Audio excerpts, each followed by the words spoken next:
Good morning. Luna kutu pae.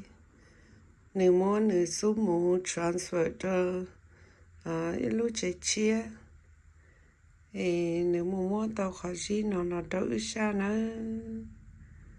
Số mù nó nữ chỉ là nhắn đợi nữ lúc chế và nữ chùa. Đợi tao chế. Tao cầu chín nô. Tao cầu chín nô lại nữa. Nó nói chị nếu muốn lỏng đôi lúc chị chia chị nếu muốn tao có gì nó là đồ bê xa cái gì thì tiêu thêm mua gì đâu cái gì nữa của tôi nó thả ở đây lại đó nó thả ở đây lại còn nó giờ khó bên nó chỉ tao lại xứ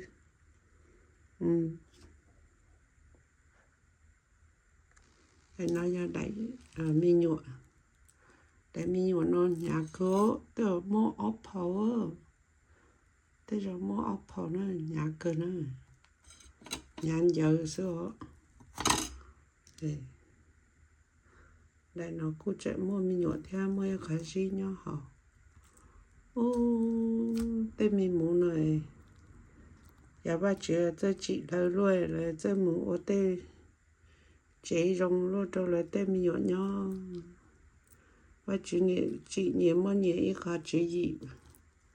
vẫn đang ở lại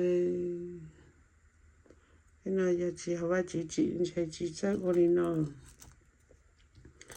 và chỉ nghĩ sẽ chỉ lời nghĩ sẽ mua tê và tê chế rồi rong trở lại tê mình nhộn cậu thiên ấy cho mình nhộn giờ cho mình mà ăn nữa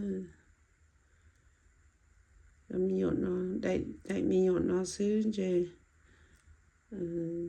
nhà lấy ốp phầu nữa là chết từ mình nhộn mà ăn rồi bông hồ lúc về nó là để sẽ kia sẽ bây giờ món này mình nhộn nó ô ly chán nó theo cả bây tôi nhớ tới chuyện mình cả nó cho ta nó chỉ tao nó đùa cho nó lại ở cho nó ở vai chỉ cho vai chỉ bu ít số mù lo nhắn tới ấy ở tao mình nhộn theo ở tao xin đá đó nó lại thọ khổ bây tôi vai chịu ở mua phi thị lo chấp lời người chị tê chia nó tê mi cá mi nung tê mi mù nó nhẹ nhẹ cho ở nhẹ lúc chế nhau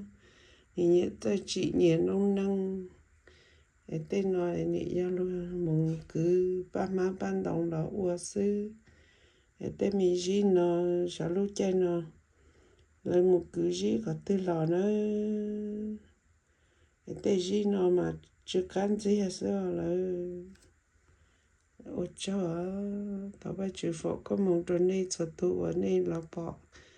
ở đại video nó có này luôn nên tới ba gì cầu hộ vạ cho số mũ nó nữa số mũ nó mà hộ vạ thế số mũ nó lo hình ồ cô tôi chỉ mua bằng sự mù dây liều ôi trời đó nên ta khá mù mó tao cho mù mình nhổ nó lò nữa chị cho kháng cả lò rồi nó bắt ta nữa một món đại chiên đầu rong khó xì cho mình nhổ nó thôi cha này có một món đại đầu luôn đi nè khó xì cho nó nhổ năn cho mình nhổ nó thôi